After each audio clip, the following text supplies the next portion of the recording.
मैं जब दोबारा इंटरव्यू दे रहा था तो एक वहां पे और महाशय थे, एक साइकोलॉजिस्ट होता है इंटरव्यू में, आईएएस के साइकोलॉजिस्ट होता है, वो कुछ ज्यादा करता नहीं, आपको देखता रहता है कि क्या कर रहा है इसका।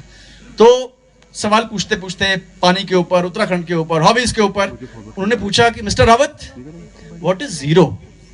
तो मैंने कहा सर इन व्हाट सेंस, मतलब जीरो पूछ रहे हैं तो क्या है, किस तात्पर्य क्या है जीरो का, क्योंकि मेरा एक सब्जेक्ट फिलॉसफी था, फिलॉसफी में जीरो की एक फिलॉसफी होती है, तो मुझे लगा हो सकता है उसी के बारे में पूछ रहा हूँ। कहते हैं नहीं, कहते हैं आप में ये बताइए कि हम जीरो से क्या सीख सकते हैं।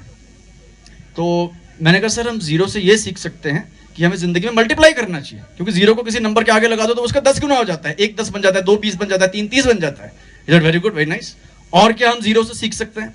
I told him sir zero से हम सीख सकते हैं कि हमें जिंदगी में हमेशा न्यूट्रल रहना चाहिए, क्योंकि जीरो किसी को जोड़ दो तो वही नंबर रहता है, जीरो से कुछ घटा दो, एक से तो जीरो किसी घटा दो तो भी वही नंबर रहता है, तो आप तटस्थ रहना सीख सकते हैं, you can be neutral. Was very happy. नहीं सर और क्या सीख सकते हैं?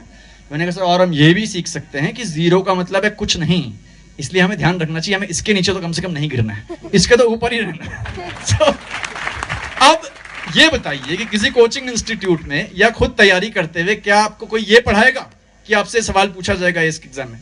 कभी भी नहीं पूछा जाएगा, ना आपको कोई सिखाएगा। वहीं पे पूछा, वहीं पे आपने जवाब दिया। जिंदगी भी ऐसी होती है, it will throw such surprises at you that textbooks will not help you. That is the reason I value these performances so much.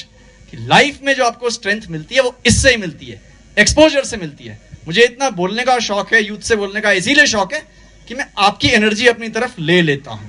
And we are an immensely young nation, we are the young